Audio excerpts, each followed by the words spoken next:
आवाज आ रहा है? यस ओके, स्टार्ट करते हैं हम लोग, है ना, लॉगरिथम, है ना। तो नेक्स्ट फंक्शन पे आते हैं लॉगरिथम पे, और फंक्शन को ओवर करते हैं। तो ये काफी इंपॉर्टेंट है, ध्यान दीजिएगा। लॉगरिथम लॉगरिथम लॉगरिथम का डिफिनीशन क्या है ना। तो पहले हम लोग इसको समझते हैं कि लॉग के पास होता क्या है। दो चीज होता है लॉग फंक्शन के पास दो चीज होता है, एक होता है n और ये है बेस। जो बगल में है इसको बोलते हैं आर्गुमेंट। क्या बोलते हैं बाबू? आर्गुमेंट। और जो नीचे होता है इसको क्या बोलते हैं? बेस। बेस बोलते हैं।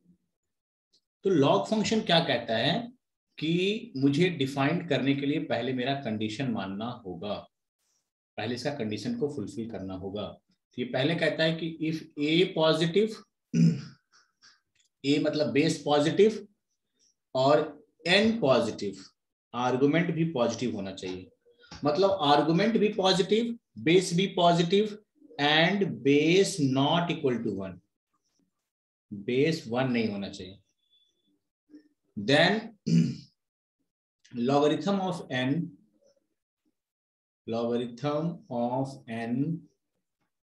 है ना, to the base a, to the base a, इसको कैसे डिनोट करते हैं? is denoted by log n to the base a। log लिखेंगे, बगल में n लिखेंगे, थोड़ा सा नीचे इसको लिखेंगे a को, बेस को। इसको ऐसे रिप्रेजेंट करेंगे, इसको पढ़ेंगे logarithm of n to the base a। और इसका तीन बात आपको पहले मानना होगा। ये कह रहा है कि मेरा n को पॉजिटिव रखना है, a को पॉजिटिव रखना है, और a 1 नहीं रखना है। Logarithm of n to the base a and is defined as, इसको डिफाइन कैसे करते हैं? इसका डिफिनेशन होता है exponent to which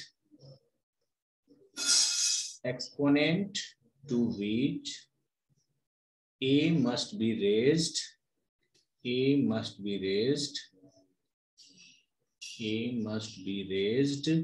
to produce n, a must be raised to produce n,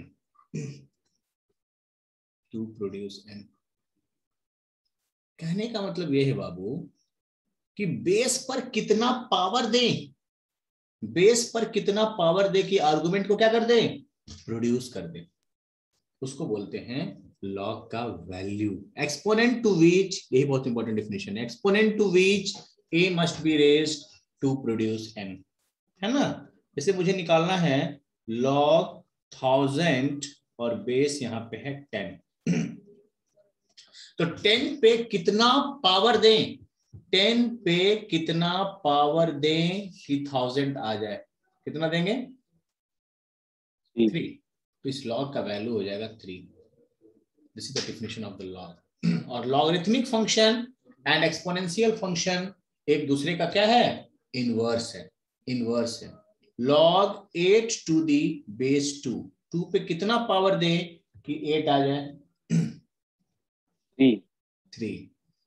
log 1/8 to the base 2, 2 पे कितना पावर दें कि 1/8 आ जाए?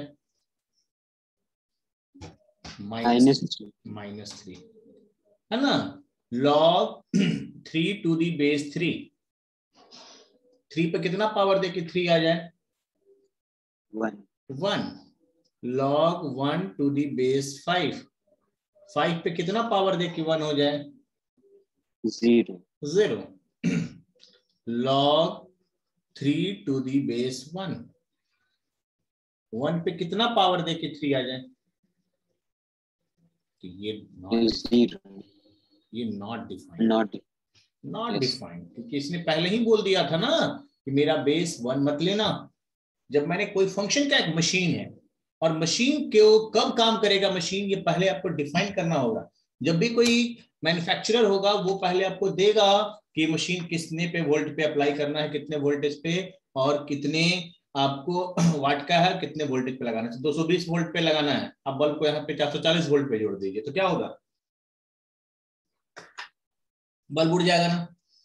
तो ये मशीन जब डिजाइन हुआ, लॉग मशीन, लॉग फंक्शन, तो पहले ही बोला, यहाँ पे कोई डेफिनेशन को फॉलो ही नहीं कर रहा है, कितना पावर दे कि ये आपका 3 आ जाए, तो कह देंगे कि नॉट डिफाइंड, log 2 और यहां पे रख देंगे -2, क्या हो जाएगा, not defined. Not defined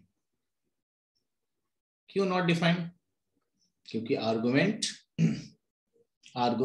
positive होना चाहिए, बेस पॉजिटिव होना चाहिए। अब बोलोगे सर क्यों प्रॉब्लम हो रहा था, तो मान लेते हैं कि ठीक है log 2 टू दी बेस -2 का वैल्यू मान लेते हैं x है, तो -2 का पावर यदि हम x करेंगे तो 2 आना चाहिए, 2 आना चाहिए, है ना।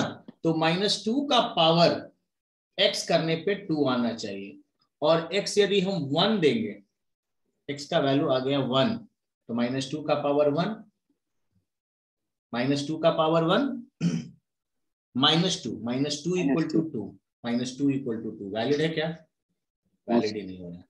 तो इसको निगेटिव पे प्रॉब्लम हो रहा है, निगेटिव पे प्रॉब्लम हो रहा है। बोले कभी कभी तो प्रॉब्लम नहीं होगा, जैसे कि आपका आ गया log 4 टू दी बेस -2, यदि आप बोलेगा सर इसका वैल्यू x होगा, तो -2 का पावर x करने पर आ रहा है 4, अब बोलेगा सर x बराबर 2 तो सेटिस्फाई कर रहा है, x बराबर 2 तो सेटिस्फाई कर रहा है, लेकिन अब ऐसा थोड़ी हम करेंगे, कहीं मशीन काम करे कहीं मशीन काम नहीं करे, तो पहले ही हम बोल देंगे कस्टमर को कि बाबू ये चीज नहीं करना है। तो यहाँ पे मशीन काम नहीं कर रहा था, यहाँ पे मशीन काम कर गया, तो एक जगह भी गड़बड़ हो गया, तो हम लोग उसको एलिमिनेट कर देते हैं और हम लोग ये बोल देते हैं कि लॉग का बेस जो लेना है वो पॉजिटिव लेना है, आर्गुमेंट जो लेना है वो पॉजिटिव लेना है, और बेस 1 नहीं लेना है। बेस 1 जहां दिख गया, हाँ सर अगर होगा log of -8 to the base -2, log of -8 to the base -2, तभी नॉट डिफाइंड, ये दोनों पॉजिटिव इसमें लेकिन ये दोनों पॉजिटिव होना चाहिए, है ना। ऐसा नहीं कि एक जगह कम है, हाँ कभी कभी आपका सही आ जाएगा, जैसे -2 का पावर 3 करेंगे तो -8 आ जाएगा, लेकिन कहीं भी एक पॉइंट पर भी इनवैलिड हो गया तो हम लोग उसको कंट्राडिक्ट करके हटा ही देते हैं रीजन से। जैसे जब एक्सपोनेंशियल फंक्शन बता रहे थे, तो एक्सपोनेंशियल फंक्शन को जब हम लोग डिफाइन करते हैं a का पावर x को, तो हम लोग a पॉजिटिव कह देते हैं और कहते हैं a 1 नहीं होना चाहिए, क्योंकि हम लोग पढ़ रहे हैं real valued function, input real डालने पर आउटपुट भी रियल आना चाहिए। a का वैल्यू यदि हम निगेटिव ले लें, -2 ले लें, है ना, और पावर यदि आपका आ जाए हाफ आ जाए, तो √-2 बन जाएगा, फिर √2 आयोटा आ जाएगा। तो यहीं पे एक्सपोनेंशियल फंक्शन में बेस को ही हम लोग निगेटिव बेस को हटा ही देते हैं, है ना, और हम लोग पूरे उसको डिफाइन कर देते हैं पॉजिटिव x के लिए। तो लॉग जब हम लोग मशीन बना रहे थे फंक्शन, तो हम लोग लॉग में 2 बातें क्लियर कर लेना है। पहला चीज कि इसका आर्गुमेंट पॉजिटिव होना चाहिए, बेस पॉजिटिव होना चाहिए, और बेस 1 नहीं, दोनों पॉजिटिव, दोनों नेगेटिव हो गया। जैसे log 8 -8 टू दी आप बोल रहे थे -2, तो ये लॉग के डिफिनेशन में ये आ जाएगा नॉट डिफाइंड, नॉट डिफाइंड। यहाँ पे डिफिनेशन काम कर रहा है, वैल्यू भी आ रहा है, लेकिन एक जगह भी इनवैलिड हो रहा है, तो हम लोग उसको पूरे को हटा देंगे। आर्गुमेंट पॉजिटिव होना चाहिए, बेस पॉजिटिव होना चाहिए, और बेस 1 नहीं होना चाहिए। और जब हम लोग एक्सपोनेंशियल फंक्शन बनाते हैं a का पावर x, तो हम लोग यहाँ पर a को पॉजिटिव लेते हैं और a 1 नहीं लेते हैं, a को पॉजिटिव लेते हैं और a 1 नहीं लेते हैं। मतलब निगेटिव पे प्रॉब्लम हो रहा था, मतलब इनपुट रियल डालने पर आउटपुट भी क्या है, रियल है, रियल वैल्यूड फंक्शन पढ़ रहे हैं, तो लॉगरिथमिक फंक्शन एक रियल वैल्यूड फंक्शन हुआ। तो हम लोग आर्गुमेंट हमेशा पॉजिटिव लेंगे, बेस पॉजिटिव लेंगे, और माइनस में आ जाए तो सीधा वहां पे बोल के नॉट डिफाइंड बोल करके मुस्कुरा के निकल जाना है बाहर कि आप मुझे बेवकूफ बना रहे हैं, इनपुट इसका और आउटपुट, ये दोनों चीजें इसका पॉजिटिव होना चाहिए। लॉग का डिफिनेशन क्या है, इस पर कितना पावर दें कि इसको प्रोड्यूस कर दे, इस पर इतना पावर दें कि इसको प्रोड्यूस कर दे। तो लॉग का बेस पॉजिटिव हो सकता है और 1 नहीं हो सकता है ना। तो बेस 10 और ई बेस ज्यादा यूज होता है। जो लॉग टेबल बनाया गया है वो बनाया गया है बेस 10 पे। किससे बनाया गया है, बेस 10 पे। लेकिन लॉग टेबल अब आउटडेटेड हो गया है, जेईई के सिलेबस में भी नहीं है। जिसके लॉग का जरूरत पड़ेगा टिपिकल, वो आपको क्वेश्चन में दिया रहेगा। और ऐसे कोई पूछेगा कि लॉग टेबल कितने पे बनाया गया है, तो बेस 10 पे बनाया गया। और कैलकुलस में हम लोग ज्यादा यूज करते हैं बेस ई। ई क्या है, ई क्या है, एक्सपोनेंशियल नंबर। ई है एक्सपोनेंशियल नंबर। और एक्सपोनेंशियल नंबर कैसे डिफाइन किया गया है, इसका वैल्यू कैसे आता है, 1 + 1 / फैक्टोरियल 1 + 1 / फैक्टोरियल 2 1 / फैक्टोरियल 3 से कहां तक, इंफिनिटी तक। और ये पूरे को सॉल्व करेंगे तो लगभग आ जाएगा 2.718 मतलब ई का वैल्यू 2 और 3 के बीच में होता है। ई का वैल्यू 2 और 3 के बीच में होता है। ई कैसा नंबर है, ई इरैशनल नंबर है। कैसा नंबर है, इरैशनल नंबर है, इरैशनल नंबर है। तो ई जब भी दिख जाए मैथ में तो इसको एक्सपोनेंशियल नंबर समझना है, और इसका वैल्यू 2.718 होता है, 2 और 3 के बीच में होता है। तो 10 बेस और ई बेस ज्यादा यूज होता है ना। तो नोट में लिखेंगे, पॉइंट लिखेंगे यहाँ पे, नोट में एक पॉइंट लिखेंगे कि logarithm of base 10, logarithm of base 10 are called, इसको हम लोग क्या कहते हैं, कॉमन लॉगरिथम। क्या कहते हैं, कॉमन लॉगरिथम, कॉमन लॉगरिथम, है ना। And it is denoted by, इसको कैसे रिप्रेजेंट करते हैं, इसको हम लोग रिप्रेजेंट करते हैं लॉग LOG, है ना, n, और यहाँ पे बेस इसका 10 छुपा हुआ है, LOG, या इसको शॉर्ट में LG बोलते हैं। LG मतलब कि बेस कितना छुपा के रखा है, 10 छुपा के रखा है, LG, शॉर्ट में LG नहीं तो LOG, तो बेस उसका 10 छुपा हुआ है। लॉग में जब कैलकुलेटर में आप LOG दाबिएगा, जो आपको सिंपल कैलकुलेटर मोबाइल में होता है, तो सिर्फ आपसे मांगेगा ये डालने के लिए, ये पूछेगा ही नहीं बेस। तो जब बेस नहीं पूछ रहा है मतलब इसको जो प्रोग्रामिंग किया हुआ है बाबू, वो बेस 10 पे किया हुआ है। तो यहाँ जैसे हम लोग 100 डालते हैं तो इसका वैल्यू, ये 10 छुपा हुआ है, इसका वैल्यू 2 दे देगा। अब बोलेगा सर सिर्फ 10 थोड़ी होता है, कुछ भी हो सकता है। तो जो सिंपल कैलकुलेटर होता है मोबाइल वाला, उसमें सिर्फ LG और LN ही होता है, बेस 10 और बेस E यूज होता है। लेकिन जो टिपिकल कैलकुलेटर होगा, साइंटिफिक कैलकुलेटर, उसमें आपको दोनों पूछेगा, यहाँ भी वो पूछेगा और यहाँ भी पूछेगा। उसका प्रोग्रामिंग अलग तरह से किया जाता है। तो यहाँ भी पूछेगा कि क्या डालना है, यहाँ भी पूछेगा क्या डालना है। इसका आंसर आप 2 डाल दिए, यहाँ पे 8 डाल दिए, इसका आंसर क्या दे देगा, 3 दे देगा।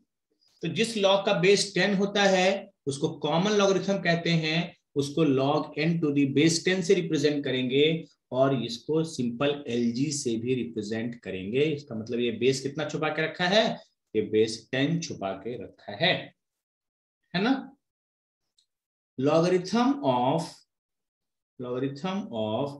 बेस E का मतलब एक्सपोनेंशियल नंबर, जिसका बेस E होता है उसको हम लोग क्या कहते हैं बाबू, उसको कहते हैं नेचुरल लॉगरिथम। क्या कहते हैं, नेचुरल लॉगरिथम, नेमिंग दिया गया है इसका, ज्यादा यूज होता है कैलकुलस में, पूरा यही आएगा, नेचुरल लॉगरिथम, है ना। और इसको रिप्रेजेंट कैसे करते हैं, and it is denoted by,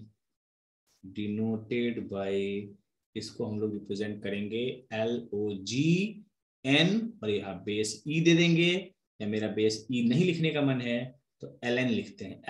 LN का मतलब होता है बेस E छुपा के रखा हुआ है। LN हम लोग लिख दिए LNE, इसका मतलब क्या होगा, ये है log E और यहाँ E छुपा हुआ है, इसका वैल्यू कितना आ जाएगा, 1 आ जाएगा, इसका वैल्यू 1 आ जाएगा। तो E जिसका बेस होता है उसका ये सिंबल याद रखना है, उसको ln से रिप्रेजेंट करते हैं। और लॉगरिथमिक फंक्शन और एक्सपोनेंशियल फंक्शन दोनों एक दूसरे का इनवर्स होता है। क्या होता है? इनवर्स होता है। Logarithmic function, third note point लिखेंगे, is inverse of, inverse function detail से पढ़ेंगे आगे, inverse of exponential function. Exponential function, exponential function क्या होता है? एक्सपोनेंशियल फंक्शन होता है y इक्वल टू a का पावर x, है ना। और अभी हम बताए कि a पॉजिटिव होता है और a 1 नहीं होता है। इसको बोलते हैं एक्सपोनेंशियल फंक्शन। a का power x, base constant, power variable, base constant, power variable, exponential function, और x का पावर n हो गया तो, x का पावर n हो गया तो polynomial function, base variable, power constant. अब यहाँ पे दो पॉसिबिलिटी मेरे बच्चे, a का पावर x के साथ दो गुण होता है, ध्यान दीजिएगा। तो यदि बेस मान लेते हैं 2 है तो 2 का पावर x, तो इनपुट बढ़ाइए, x बराबर 1 लीजिए तो y क्या आ रहा है? 2। x बराबर 2 लेंगे तो y क्या आ रहा है? 4। मतलब इनपुट जब बढ़ा रहे हैं, इनपुट मतलब x, तो आउटपुट बढ़ रहा है, बढ़ रहा है। लेकिन एक दूसरा फंक्शन होता है, मतलब इसका बेस ले लेते हैं 1/2 का पावर x।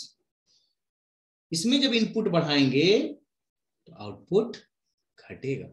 जैसे हम x बराबर ले लेंगे 1 तो y आएगा 1/2, x बराबर ले लेंगे 2 y आएगा 1/4, घट रहा है वैल्यू।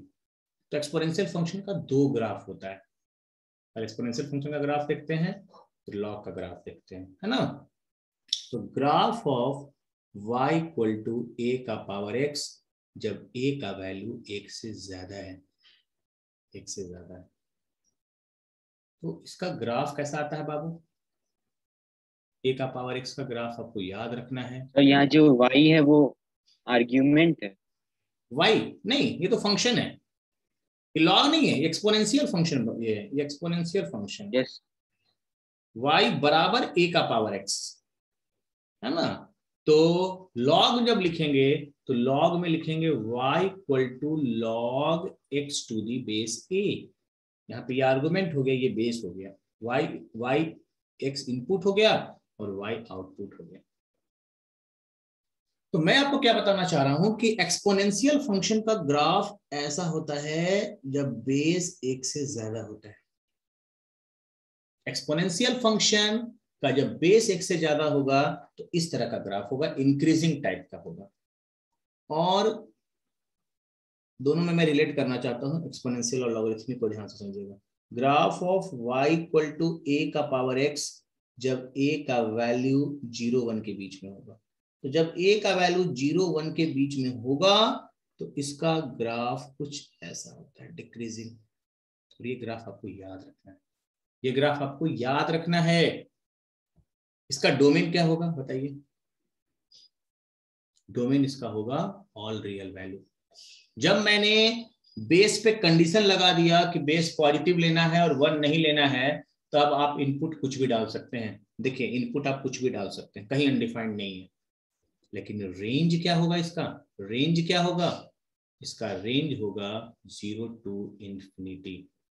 मतलब एक्सपोनेंशियल फंक्शन हमेशा पॉजिटिव होता है। कोई बोल दे कि 2 का पावर x, 2 का पावर x का जो वैल्यू आएगा वो हमेशा पॉजिटिव आएगा, कभी ये नेगेटिव होगा ही नहीं। This is the non negative quantity, yes और नो। और तीसरा पॉइंट आपको इसमें याद रखना है कि ये इंक्रीजिंग नेचर का होता है। किस नेचर का होता है? इंक्रीजिंग नेचर का होता है। तो इस ग्राफ के रिगार्डिंग आपको 3 पॉइंट याद रखना है, इसका डोमेन, इसका रेंज और इसका नेचर। इंक्रीजिंग नेचर कैसे पता करेंगे? हम लोग को ध्यान सिर्फ और सिर्फ बेस पर होगा। बेस 1 से ज्यादा इंक्रीजिंग, बेस 0 1 के बीच डिक्रीजिंग। और इंक्रीजिंग फंक्शन लगाने से हटाने से इनइक्वालिटी चेंज नहीं करता है, नो चेंज। इनइक्वालिटी में बहुत यूज करेंगे। और डिक्रीजिंग फंक्शन लगाने से हटाने से इनइक्वालिटी क्या कर जाता है, चेंज कर जाता है। This is the very important concept, इसको डब्बा में डालिए। इंक्रीजिंग फंक्शन, आप दोनों साइड से लॉग हटा सकते हैं, दोनों साइड लॉग लगा सकते हैं, या दोनों साइड एक्सपोनेंशियल फंक्शन लगा सकते हैं, हटा सकते हैं, लेकिन आपका ध्यान सिर्फ और सिर्फ बेस पर होना चाहिए कि बेस एक से ज्यादा है कि बेस 0 1 के बीच में है। बेस एक से ज्यादा होगा तो इनइक्वालिटी चेंज नहीं करेगा, बेस 0 1 के बीच में होगा तो चेंज कर जाएगा। ये सब पर वैलिड होता है, ये सारे फंक्शन पर वैलिड होता है कि इनइक्वालिटी चेंज करेगा कि नहीं चेंज करेगा इनइक्वालिटी में। बस आपको फंक्शन का नेचर पता करना होगा कि वो इंक्रीजिंग है या डिक्रीजिंग। इसका डोमेन बताइए, इसका डोमेन क्या होगा, ऑल रियल वैल्यू। इसका भी रेंज क्या होगा, 0 to infinity, 0 to infinity। लेकिन इसमें एक नेचर में दूसरा तीसरा पॉइंट चेंज कर जाएगा। ये कैसा फंक्शन है, डिक्रीजिंग फंक्शन, ये डिक्रीजिंग नेचर का है, डिक्रीजिंग नेचर का है। जैसे कि एक छोटा सा एग्जांपल से क्लियर करते हैं, आपको रहेगा 2 का पावर x ग्रेटर देन 2 का पावर 3x प्लस 2। इस इनइक्वालिटी को सॉल्व करना है, इस इनइक्वालिटी को सॉल्व करना है। तो दोनों साइड से यदि हम 2 हटा देते हैं, 2 हटा देंगे तो यहाँ आएगा x और यहाँ आएगा 3x प्लस 2। तो इनइक्वालिटी चेंज करेगा कि नहीं करेगा, नहीं करेगा, क्योंकि आपने 2 हटाया है, बेस 2 है। और जिस एक्सपोनेंशियल फंक्शन का बेस 1 से ज्यादा होता है वो इंक्रीजिंग नेचर का होता है, और इंक्रीजिंग फंक्शन लगाने से हटाने से इनइक्वालिटी चेंज नहीं करता है। यहां से x कैलकुलेट कर लीजिए, कितना आएगा, -2x ग्रेटर देन 2 है ना, यानी x लेस देन कितना, -1, x लेस देन कितना, -1। लेकिन आप एक्सपोनेंशियल फंक्शन का इनइक्वालिटी सॉल्व कर रहे हैं और यहाँ ऐसा है 1/2 का पावर x लेस देन, है ना, 1/2 का पावर x 2x प्लस 4। इधर 1/2 हटाएंगे, इधर 1/2 हटाएंगे तो यहाँ बचेगा x और यहाँ बचेगा 2x प्लस 4, और ये लेस क्या बन जाएगा, लेस क्या बन जाएगा, ग्रेटर। क्यों इनइक्वालिटी चेंज कर गया, क्यों इनइक्वालिटी चेंज कर गया, क्योंकि आपने 1/2 हटाया है, और 1/2 एक्सपोनेंशियल फंक्शन जिसका बेस 1/2 होता है वो डिक्रीजिंग फंक्शन होता है, और डिक्रीजिंग फंक्शन लगाने से हटाने से इनइक्वालिटी चेंज कर जाता है। तो यहां से आ जाएगा -x ग्रेटर देन 4, यानी x लेस देन -4। इस तरह से आप x कैलकुलेट कर सकते हैं। तो एक्सपोनेंशियल फंक्शन का कॉन्सेप्ट समझ गए। एक्सपोनेंशियल फंक्शन a का पावर x होता है, इसका 2 ग्राफ होता है, डोमेन, रेंज और इनइक्वालिटी में हम लोग कैसे यूज करेंगे। अब हम लोग देखते हैं graph of logarithmic function, graph of logarithmic function, graph of logarithmic function, ध्यान से समझिएगा। तो हमने बताया कि एक्सपोनेंशियल फंक्शन और लॉगरिथमिक फंक्शन इनवर्स होता है। इनवर्स फंक्शन क्या होता है, धीरे धीरे राज खुलेगा। तो बाबू लॉगरिथमिक फंक्शन को हम लोग कैसे लिखेंगे, log y equal to log, यहाँ पे x और यहाँ पे a, और यहाँ पे कंडीशन क्या डालेंगे कि a जो है वो पॉजिटिव होना चाहिए और a 1 नहीं होना चाहिए, और x भी पॉजिटिव होना चाहिए। अब डिपेंड अपॉन बेस, इसका भी 2 ग्राफ होगा, इसका भी 2 ग्राफ होगा। तो एक होता है ग्राफ इसका, graph of y equal to log x to the base a, जब a 1 से ज्यादा, a 1 से ज्यादा। और दूसरा ग्राफ होता है graph of y equal to log x to the base a, जब a का वैल्यू 0 1 के बीच, a का वैल्यू 0 1 के बीच। तो जब बेस 1 से ज्यादा होगा और जब बेस 0 1 के बीच में होगा तो ग्राफ कैसा होगा मेरे बच्चे, ध्यान से समझिए। एक्सपोनेंशियल फंक्शन का ग्राफ ऐसा होता है और लॉगरिथमिक फंक्शन का ग्राफ ऐसा होता है। ये बन जाएगा एसिम्प्टोट y एक्सिस, और ये ऐसा कर्व होगा। ये 1 पे कट करेगा, ये इंक्रीजिंग टाइप का होगा। और यहाँ पे जब बेस 0 1 के बीच होगा तो आपका जो ग्राफ होगा ये ऐसा आएगा, डिक्रीजिंग टाइप का होगा। और ये नेचर आपको याद ही रखना है, ये नेचर आपको याद रखना है।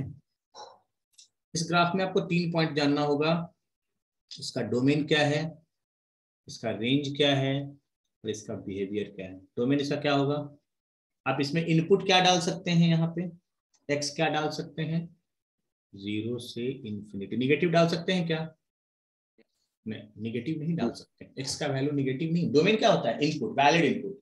तो एक्स निगेटिव डाल देंगे, देखिए ना ग्राफ इधर है ही नहीं, ग्राफ अपने डोमेन में एग्जिस्ट करता है, ग्राफ अपने डोमेन में ही एग्जिस्ट करता है। तो x जो डाल सकते हैं वो 0 से इंफिनिटी, लेकिन रेंज क्या मिलेगा, रेंज आपको मिलेगा all real value minus infinity से इंफिनिटी, माइनस इंफिनिटी से इंफिनिटी। और ये इंक्रीजिंग नेचर का है कि डिक्रीजिंग, ये इंक्रीजिंग नेचर का है। इंक्रीजिंग कैसे ग्राफ में पता करते हैं, इनपुट बढ़ाने से आउटपुट बढ़े तो इंक्रीजिंग, इनपुट बढ़ाने से आउटपुट घटे तो डिक्रीजिंग। तो इसका भी डोमेन क्या होगा बाबू, इस फंक्शन का भी डोमेन क्या होगा, 0 टू इंफिनिटी। इसका रेंज क्या होगा, all real value, all real value. लेकिन इसका नेचर कैसा होगा, डिक्रीजिंग, डिक्रीजिंग। तो लॉग में भी वही फंडा, लॉग हम दोनों साइड लगा भी सकते हैं इनइक्वलिटी में, अगर हम इसको यूज करेंगे, और हटा भी सकते हैं। लेकिन लगाते वक्त या हटाते वक्त इस बात का ध्यान देना है कि लॉग का बेस क्या है, का ध्यान सिर्फ और सिर्फ किस पर होना चाहिए, बेस पर। बेस 1 से ज्यादा तो इंक्रीजिंग होगा, लॉग हटाने से लगाने से इनइक्वलिटी चेंज नहीं करेगा। लेकिन बेस यदि 0 1 के बीच में होगा तो हटाने से लगाने से इनइक्वलिटी चेंज कर जाएगा, चेंज कर जाएगा।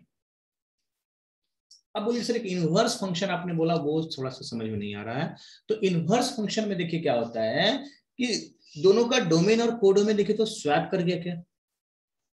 अब दोनों फंक्शन को गौर से देखिए, इसका डोमेन देखिए तो एक्सपोनेंशियल फंक्शन का domain all real value, range 0 से इंफिनिटी, है ना।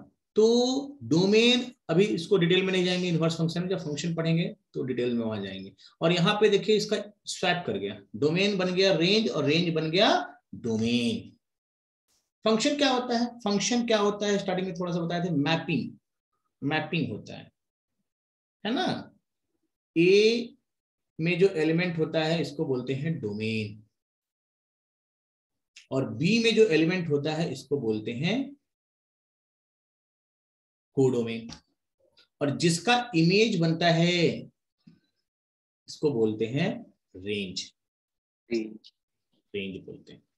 तो यहाँ पे 1 2 3 और यहाँ पे ए बी सी है, तो 1 2 3 क्या हो गया, डोमेन। एबीसी क्या हो गया, कोडोमेन। लेकिन ए बी क्या हो गया, रेंज, रेंज।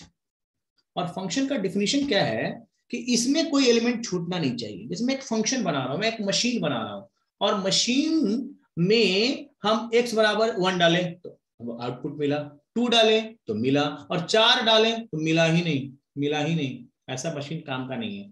तो डोमेन में सुनिए गौर से, डोमेन में कोई एलिमेंट छूटना नहीं चाहिए। इसमें छूट जाए कोई दिक्कत नहीं है, इसमें कोई एलिमेंट छूट जाए कोई दिक्कत नहीं, लेकिन इसमें जितना भी वैलिड इनपुट है, हम एक कैलकुलेटर बना रहे हैं, उसमें 1 डाले आउटपुट मिला, 2 डाले आउटपुट मिला, 3 डाले आउटपुट मिला, 4 डाले मिला ही नहीं। यदि उस फंक्शन का जो भी डोमेन होगा, वैलिड इनपुट होगा, सारा डालने पर इमेज बनना चाहिए। इसमें कोई एलिमेंट छूट गया तो वो फंक्शन नहीं है। इसमें बताइएगा ये फंक्शन है कि नहीं। जैसे आपका ए टू बी एक मैपिंग है, 1 2 3, और यहाँ पे आ रहा है ए बी सी। तो 1 डालने पर ए मिल रहा है, 2 डालने पर, और 3 डालने पर बी मिल रहा है, और 4 का कोई इमेज बन ही नहीं रहा है। तो ये फंक्शन है, ये फंक्शन नहीं है, नहीं है, नहीं। इसमें छूट जाए कोई दिक्कत नहीं। अच्छा ये बताइएगा 1 2 3 ए बी सी, क्या ये फंक्शन है, क्या ये फंक्शन है। 1 डालने पर भी, अच्छा ये फंक्शन है क्या, एक इनपुट का दो आउटपुट, ऐसा कोई कैलकुलेटर होगा क्या कि 1 डाले तो ए मिला और फिर से 1 डाले तो बी मिला? ऐसा होगा क्या? एक बार 1 डाले तो 4 मिला और फिर से 1 डाले तो 5 मिला? हो सकता है क्या? नहीं हो सकता है। एक इनपुट पे दो डिफरेंट आउटपुट नहीं हो सकता है, लेकिन दो डिफरेंट इनपुट पे एक आउटपुट हो सकता है। जैसे 1 2 3 ए बी सी, तो ये हो सकता है, ये फंक्शन है, ये फंक्शन है। जैसे कि y equal to x square, y equal to x square, है ना? x बराबर 1 डालें तो 1 मिला और x बराबर -1 डालें, है ना, तब भी 1 मिला। तो दो डिफरेंट इनपुट पे सेम आउटपुट हो सकता है, लेकिन एक इनपुट पे दो डिफरेंट आउटपुट नहीं हो सकता है। फंक्शन का मूल मंत्र क्या है? फंक्शन का मूल मंत्र है कि इसमें कोई एलिमेंट छूटना नहीं चाहिए, और दूसरा, एक इनपुट का दो डिफरेंट आउटपुट नहीं होना चाहिए। यदि ये कंडीशन को मान रहा है तो ये फंक्शन होगा, ये फंक्शन होगा। और इनवर्स फंक्शन क्या होता है? यदि a टू b कोई फंक्शन है, a टू b कोई फंक्शन है, f कोई फंक्शन है जिसका डोमेन a है और कोडोमेन b है, f कोई फंक्शन है, तो जो इनवर्स फंक्शन होता है वो स्वैप कर जाता है, इसका b टू a बन जाता है, b टू a इनवर्स। जैसे हमको साइन x से बनाना है साइन इनवर्स x, तो ये कंडीशन लगाना होगा, इसका डोमेन बन जाएगा कोडोमेन और कोडोमेन बन जाएगा डोमेन। और इनवर्स फंक्शन सिर्फ और सिर्फ किसका एग्जिस्ट करेगा? इनवर्स फंक्शन का एक सबसे इंपॉर्टेंट प्रॉपर्टी होता है कि graph of inverse function is symmetrical about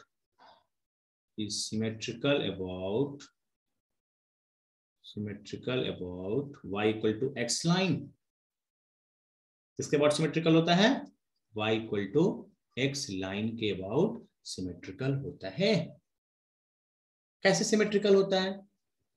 coordinate का नॉलेज बाबू, कोऑर्डिनेट में आप जानते हैं थोड़ा सा कि सर ये y equal to x line है ना, तो 1,2 का इमेज क्या बनेगा? 1,2 का इमेज क्या बनता है y equal to x line के अबाउट? स्वैप कर जाता है, 2,1 बनता है क्या? अभी नहीं पढ़े हैं, स्ट्रेट लाइन नहीं पढ़े हैं, ठीक है। इतना समझिए कि 1,2 का इमेज बन जाएगा 2,1। यदि हम लोग मिरर कहाँ रखें?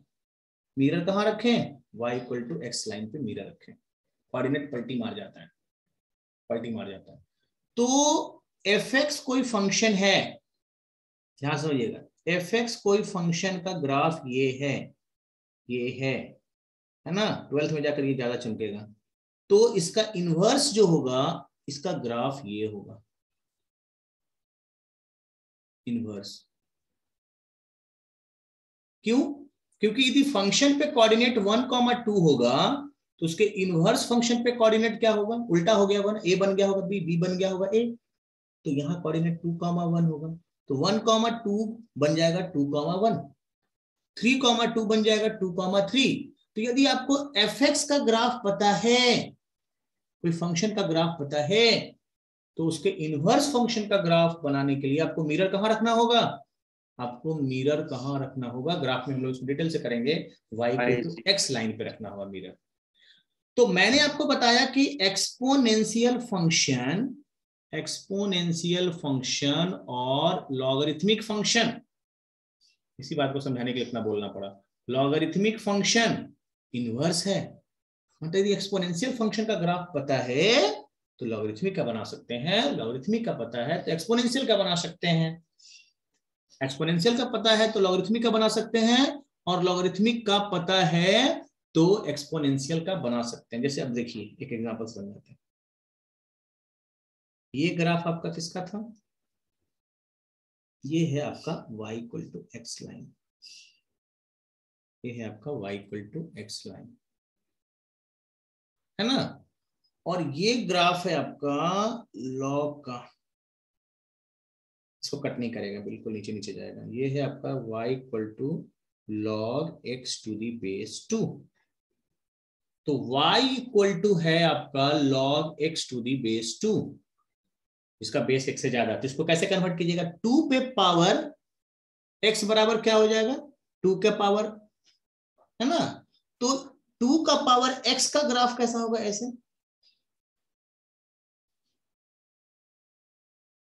ये है आपका 2 का पावर x का ग्राफ, ये है आपका यहाँ पे a कर देते हैं, चलिए हटाइए, 2 हटा दीजिए, a ग्रेटर देन 1। तो ये है आपका a का power x, a greater than 1। चमका। लॉग x का ग्राफ आपका ये है, एक्सपोनेंशियल फंक्शन का ग्राफ ये होगा, ये 1 पे कट कर रहा है, ये यहाँ पे 1 पे कट कर रहा है। तो दोनों फंक्शन एक दूसरे का इनवर्स नेचर का होता है। इनवर्स फंक्शन का मतलब इसका डोमेन उसका रेंज बन जाएगा, इसका रेंज इसका डोमेन बन जाएगा। और लॉगरिथमिक फंक्शन का ग्राफ और एक्सपोनेंशियल फंक्शन का ग्राफ एक दूसरे का मिरर इमेज होगा। किस लाइन के अबाउट, किस लाइन के about, y equal to x line के अबाउट मिरर इमेज होगा। चमका यहां तक, समझ गया। लॉगरिथमिक फंक्शन है क्या, लॉग फंक्शन हम लोग बनाए कैसे हैं, तो लॉग फंक्शन हम लोग बनाए कैसे हैं, इसमें 3 कंडीशन मानना होगा इसको, a positive, n positive, a not equal to 1। इसका डिफिनीशन क्या है कि बेस पर कितना पावर दें कि आर्गुमेंट आ जाए, बेस पर कितना पावर दें कि आर्गुमेंट आ जाए। और ये पहले ही मशीन बोल दिया कि मेरे में आर्गुमेंट और बेस पॉजिटिव डालना और 1 मत डालना, ये पहले ही बोल दिया, क्योंकि कुछ प्रॉब्लम क्रिएट हो रहा है। प्रॉब्लम जहां भी क्रिएट होगा तो उस चीज को हम लोग हटा ही देंगे, वो नॉट डिफाइंड बोल करके पल्ला झाड़ लेंगे। बेस निगेटिव आ गया तो नॉट डिफाइंड बोल के पल्ला झाड़ लेंगे। फिर मैंने बोला कि एक्सपोनेंशियल फंक्शन, एक्सपोनेंशियल नंबर क्या होता है, ई, वो समझाएं। और हम बोले कि बेस 10 ज्यादा यूज होता है। लॉग टेबल कोई पूछेगा किस बेस पे बना हुआ है, तो बेस 10 पे बना हुआ है। जिस लॉग का बेस 10 होता है उसको कॉमन लॉगरिथम कहते हैं, जिसका बेस ई होता है उसको नेचुरल लॉगरिथम कहते हैं, है ना, ln से रिप्रेजेंट करते हैं। और इनवर्स का कॉन्सेप्ट बताएं कि logarithmic function is inverse of exponential function. और मैंने दोनों को कंपेयर किया कि एक्सपोनेंशियल फंक्शन क्या है, a का पावर x, एक्सपोनेंट्स और लॉग के बीच उल्टा पुल्टा होता है, इसी पर गेम चलेगा, इसको समझना है अच्छे से। तो एक्सपोनेंशियल फंक्शन है a का पावर x, इसका 2 graph depend upon base, base 1 से ज्यादा तो ये वाला नेचर होगा इंक्रीजिंग वाला, बेस 0 1 के बीच डिक्रीजिंग वाला। इसका domain all real value, range 0 से इंफिनिटी, इंक्रीजिंग, और ये डिक्रीजिंग नेचर का होगा। और इंक्रीजिंग फंक्शन लगाने से हटाने से इनिक्विलिटी चेंज नहीं करता है, और डिक्रीजिंग फंक्शन लगाने से हटाने से इनिक्विलिटी चेंज कर जाता है। और ये लॉग में हम पूरा खेल खेलेंगे, इनिक्विलिटी में, लॉगरिथमिक इनिक्विलिटी में, इसी पे पूरा खेल खेलेंगे। तो लॉगरिथमिक फंक्शन में हम लोगों ने देखा कि लॉग का भी 2 ग्राफ होता है ना, डिपेंड अपॉन बेस, बेस 1 से ज्यादा तो ये वाला ग्राफ होगा, बेस 0 1 के बीच तो ये ग्राफ होगा। और इनवर्स फंक्शन, फंक्शन कैसे बनाते हैं ये चीज हम आगे बताए थे फंक्शन में। और यहाँ पे एक इनपुट पे 2 आउटपुट नहीं हो सकता है, और डोमेन में कोई एलिमेंट छूटना नहीं चाहिए। और इनवर्स फंक्शन बनाने के लिए हम लोग डोमेन कोडोमेन को उल्टा कर देते हैं। और इनवर्स फंक्शन का आपको अभी बस इतना गुण, सब 12th में जाकर क्लियर होगा, बहुत डिटेल से पढ़ना है। तो इनवर्स फंक्शन के बारे में इतना जानिए अभी के क्लास में कि इनवर्स फंक्शन का graph y equal to x line के अबाउट मिरर इमेज होता है। यानी आपको किसी फंक्शन का ग्राफ पता है तो उसके इनवर्स का ग्राफ आप मिरर रख दीजिए, मिरर इमेज से आपको इमेज मिल जाएगा। और कोऑर्डिनेट में जब पढ़ेंगे इमेज तो वहां देखेंगे कि 1,2 का इमेज कितना आता है y equal to x line पे, 2,1 आता है। तो एक्सपोनेंशियल फंक्शन का ग्राफ और लॉगरिथमिक फंक्शन का ग्राफ देखें कि वाह, ये तो y equal to x line के अबाउट मिरर इमेज है, y equal to x line के अबाउट मिरर इमेज है। तो अब बोलेंगे सर ये तो डिफिनेशन में तो बहुत मुश्किल हो जाएगा कि बेस पर कितना पावर दें, यदि मुझे टिपिकल लॉग कैलकुलेट करना है। अब आगे कहानी समझिएगा, मुझे टिपिकल लॉग कैलकुलेट करना है तो कितना इस पर पावर दें कि ये आ जाएगा। अभी तो आप हल्का हल्का एग्जांपल दे रहे थे कि हाँ 100 है ना, यहाँ 10 है, तो बता दिए कि हाँ सर 2 होगा। तो जब टिपिकल हो जाएगा तो वहां पे हम लोग प्रॉपर्टी यूज करेंगे। तो अगले क्लास में हम लोग क्या पढ़ेंगे बच्चों, अगले क्लास में पढ़ेंगे बाबू properties, properties of logarithm. Heading दीजिए प्रॉपर्टीज ऑफ लॉगरिथम। आज तो समझे, उसका डिफिनेशन समझें, इसका नेचर समझे, क्या होता है अगले क्लास में प्रॉपर्टीज पे बात करेंगे। है समझ में? क्लियर है? यस प्रॉपर्टी करेंगे, इसमें 3 सेक्शन पढ़ना है हम लोग को, प्रॉपर्टीज, लॉगरिथमिक इक्वेशन सॉल्व करना और लॉगरिथमिक इनइक्वालिटी सॉल्व करना। तो जो टाइम लगेगा आपको प्रॉपर्टीज में, उसके बाद इक्वेशन इनइक्वालिटी आसान होता है, एक बार प्रॉपर्टीज का समझ गए तो, और बहुत इंपॉर्टेंट है ये। तो अगली क्लास में हम लोग इसका प्रॉपर्टीज सीखेंगे। ठीक है बाबू, आज के लिए इतना ही है।